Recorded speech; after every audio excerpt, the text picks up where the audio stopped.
My name is Alan Lacey, and I'm a wildlife filmmaker, cameraman, and producer. I've worked on shows for National Geographic, PBS Nature, Disney Plus, and the BBC. Join me as I explore the amazing world of nature and show you what it's like filming the wild.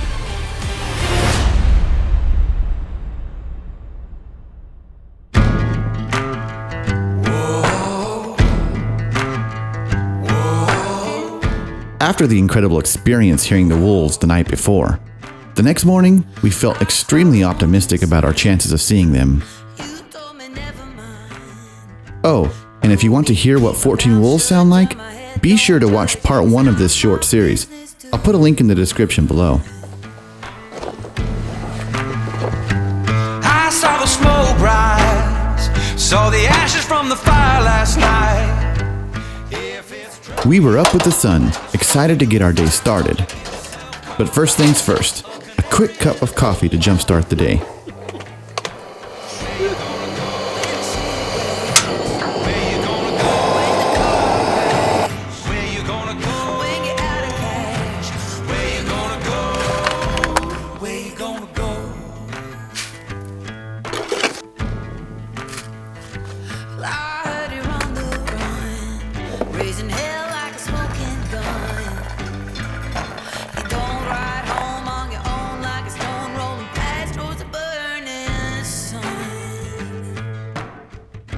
Alright, well, it's a good morning here.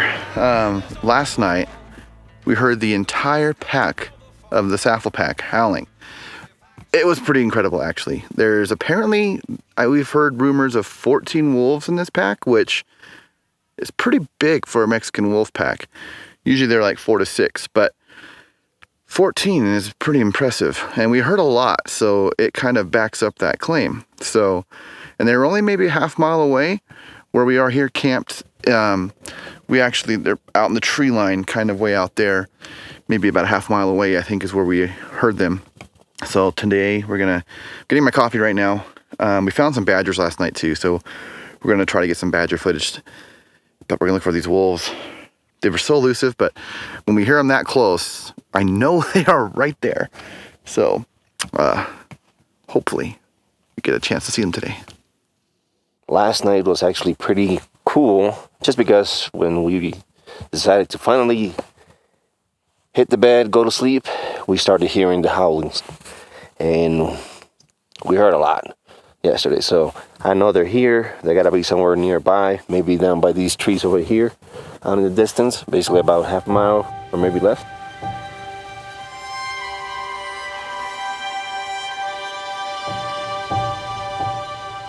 So with that, we jumped in my truck and headed out to try and find them.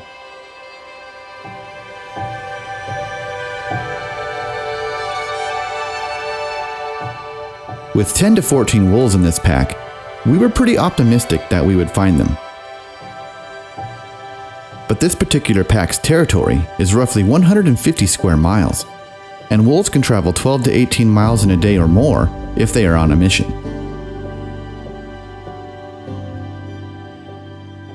We can film. Maybe we'll find that badger again. Think he'll be there again? Maybe. You never know. Super bright now, though. I know. That's the one downside. It is bright. The thing about Arizona and the Southwest, you get like really harsh light very quickly. So you're going to be up with the sun probably the first hour to 2, and then the light goes bad pretty quickly. Is it pronghorn still out there? Pronghorn still out there? Yeah. They're cool. They're hard to get close to. Enough to get good, at least decent enough footage. And the same thing for like in the evening, the light gets good with the last like couple hours of light. Otherwise, for the most part of the day, you've got this really harsh light here in the Southwest. Coming up where the badgers were, at least. So it's possible, but they're nocturnal, so I kind of doubt they'll be out. After a short drive over to where we thought the wolves could be, we hiked to the edge of a big canyon and surveyed it from a great vantage point.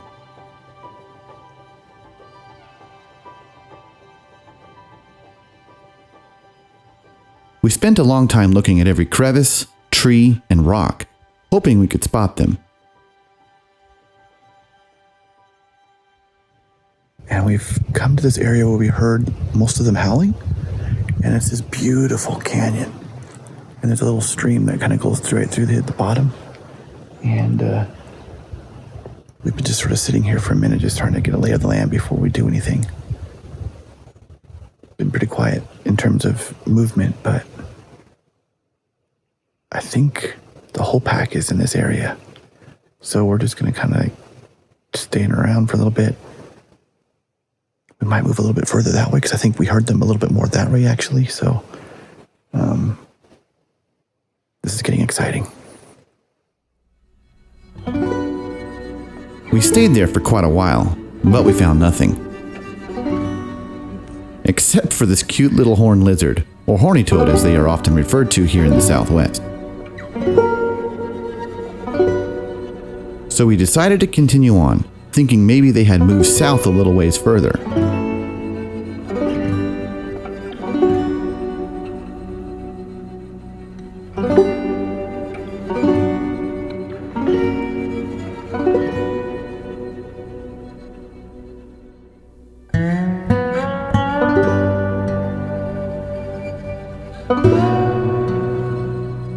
Being that we're on public lands, we share the area with other people who come out to enjoy the mountains.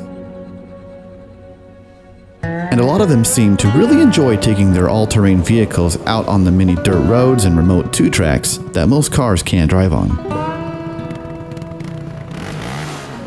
I always love seeing other people out enjoying nature. However, sometimes it's hard to enjoy nature when all you hear are these ATVs at full throttle racing across the landscape.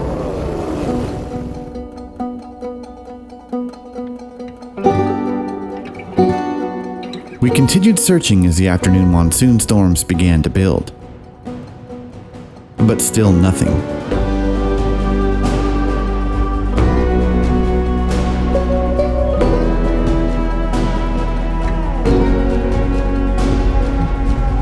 As the afternoon wore on, we decided to change our plans and put up the blind and try to film the badgers. Coming up on the badgers, and the badgers were in the center. That is, if they actually come out before dark like they did yesterday.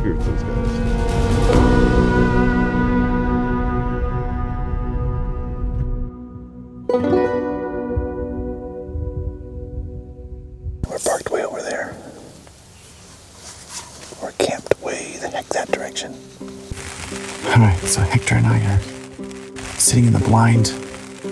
Last night, Hector Eagle Eyes, what do they call him? Eagle Eye Hector or whatever he is? Yeah.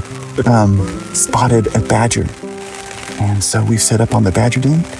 Last night there was 3 or 4 badgers playing around. It was really cute to watch. I didn't have my camera set up at the time, but I had got our blind up. Got some photos. So it's raining now. It's a beautiful, beautiful day. We heard the wolves howl last night, but still haven't found them, so we decided we'd go for the badgers instead. So we'll see what happens. Hopefully we have some badgers to show you in a bit. As the rain fell, we sat and waited, enjoying the sound of the rain upon the blind. Except whenever the sound of nature was pierced by the sounds of ATVs.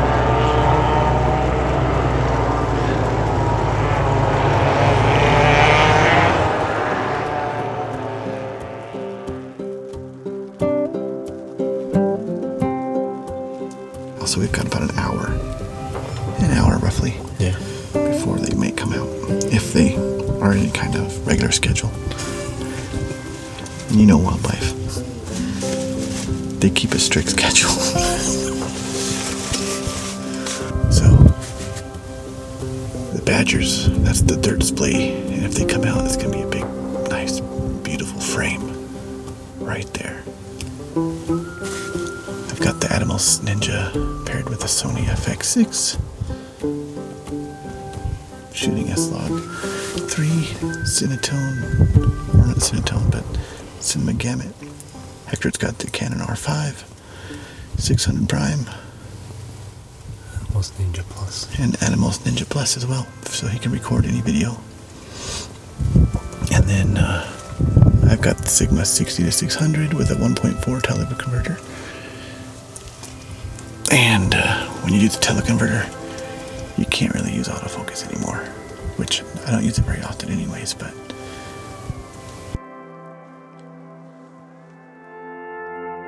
well, sometimes you win some, sometimes you lose. Wildlife, it's a lot of losing, unfortunately. But there's always next time. I had an owl on these earlier. Yeah, you did cut the owl up too. I haven't filmed anything other than like time lapses and sunsets and scenics. No animals yet. But I got an owl. Yeah, he got the owl. And he got the badger. Because I was looking for wolves and he was putzing around. Just driving country roads. That's how it goes. We waited about 3.5 hours, but the badgers never came out. However, the sunset did show up in full force. Gorgeous sunset. And we decided to call it. Unfortunately, the badgers did not show.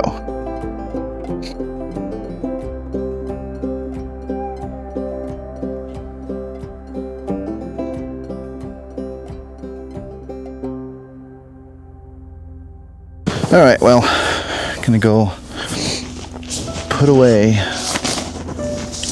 our blind, but I just can't get over that sunset. Wow. Okay, let's get going. All right, so we are putting away this blind, beautiful sunset, and then some elk just popped out in the tree line here, so we're gonna pivot real quick and see if we can get these guys before the light fades too much. So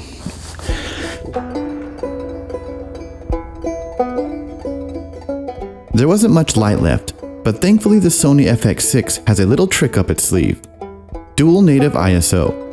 So I flipped into the higher ISO mode and was able to roll camera on these elk during blue hour.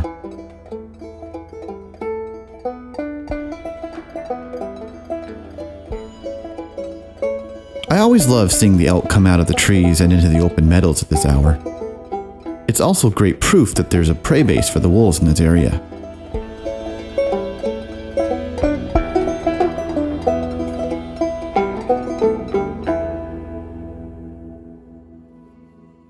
As the last of the light faded, our appetites increased, and we made it back to camp and cooked up some food.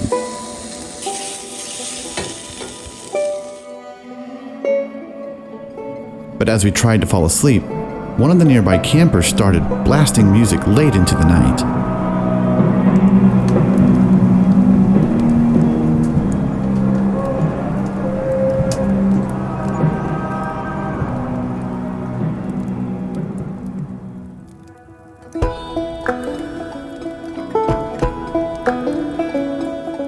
The next morning, we were up with the sun again, albeit a bit more tired than the day before, thanks to the mini rock concert that echoed across the meadow until about 2 a.m.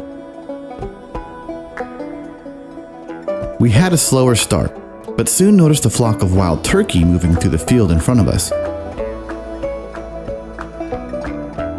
So we got into position to film them.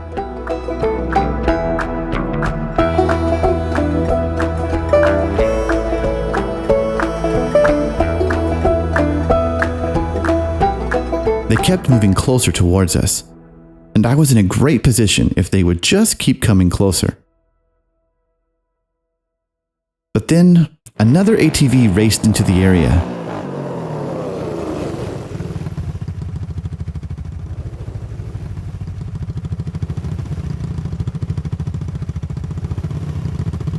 And the turkey disappeared into the trees before I could even have that opportunity.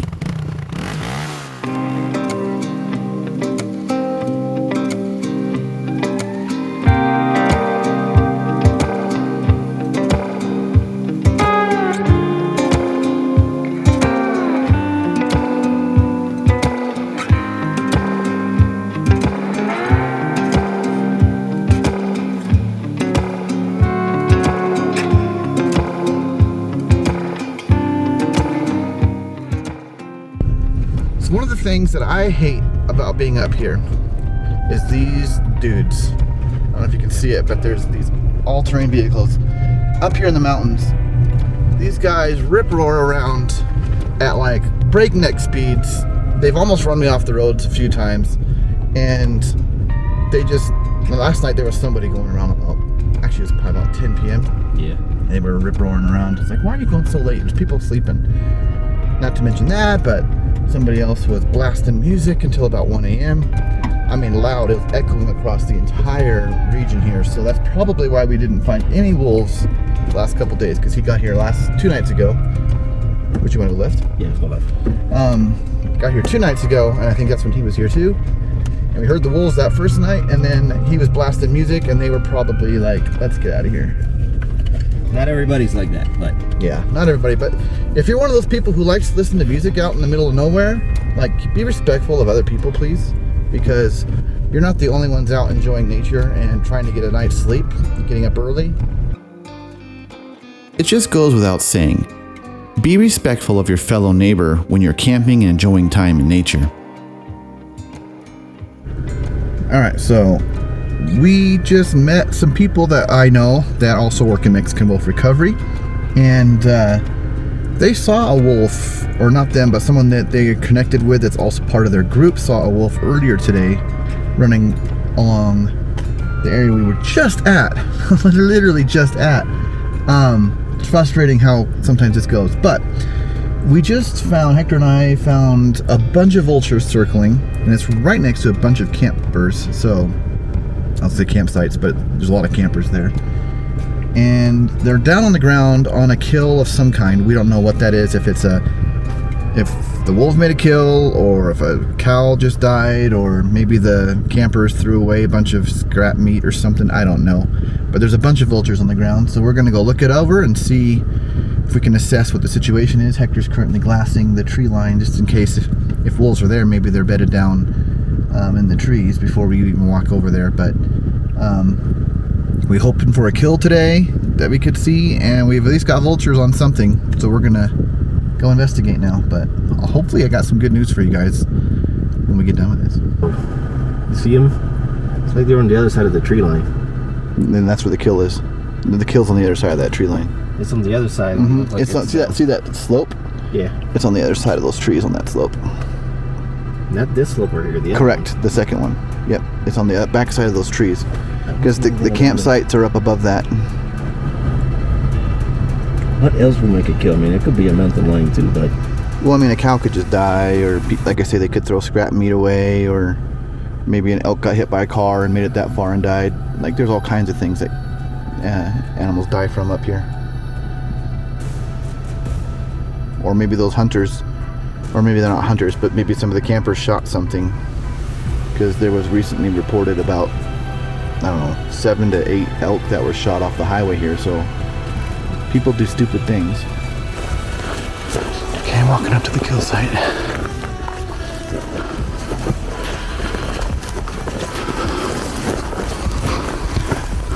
Whatever it was eating pretty good.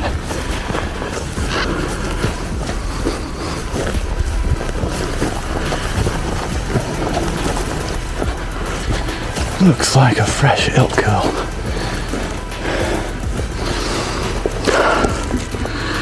Fresh elk kill.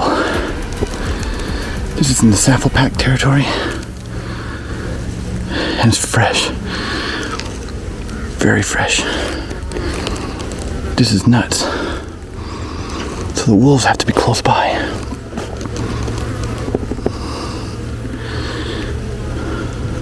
I was too excited to notice this, but this elk was not killed by wolves. If you look closely, you'll see there are clean cuts made around the neck.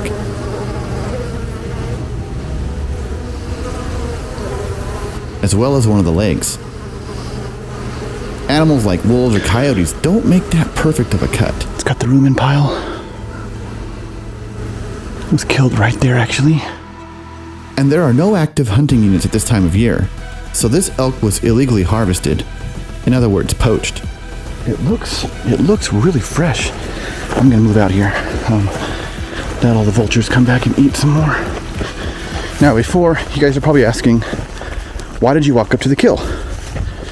Well, what you don't know is I spent probably the last hour in a wide circle exploring this area very, very carefully. Hector and I taking very, very slow approach, scanning every rock, every nook and cranny, every crevice, every little draw, and no wolves.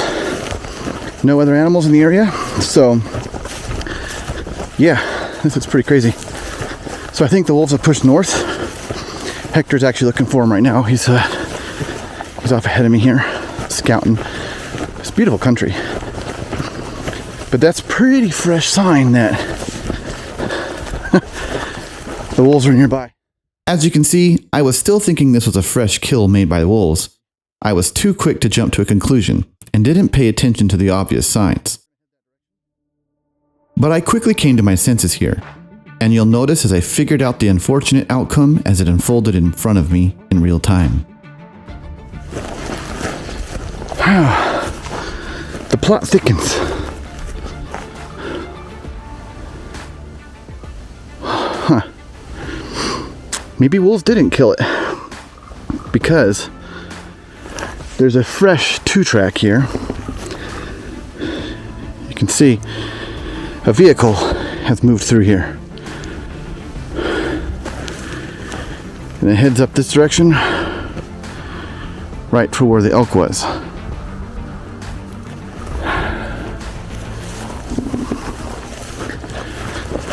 So, something definitely has fed on the elk. So, wolves, coyotes, vultures, definitely something could have come up and feasted on it. But seeing that 2-track gives me a lot of suspicion that somebody came and dropped that and dumped that elk off, maybe even after collecting the prized bits. That's disheartening. I hope that's not the case. But just last week, the Game and Fish Department here reported 7 or 8 elk shot in this area. So, could be another one. So, when I get in cell service, I'm going to report it. They can go investigate, see what they can determine, and I'll let you know if indeed they discover anything, if they decide to look into it or not. It's still picked apart. It's probably going to be hard to tell, but that tire track really makes me suspicious. It's such a disheartening thing, seeing wildlife disrespected this way. But each of you has the power to make a difference by being good stewards of the land and its resources. And if you are watching this video and you happen to have information that could help the Arizona Game and Fish Department solve these cases of illegally poached elk in this area, I encourage you to call and report it. The number to call is here on the screen, and you can remain anonymous. Not every wildlife adventure is going to be some kind of National Geographic encounter. Sometimes it can be frustrating, even when you know you are close and that you should see your subject. It's important to remain positive and keep your spirits up, because you never know when you will get that once-in-a-lifetime encounter. If you enjoyed this video and you would like to learn more about how to make films like this, I'm offering a brand new wildlife filmmaking course for those of you who are interested. There's just a few spots left at this special price, and there's a link in the description below, so. In the meantime, keep an eye out for the next episode of Filming the Wild.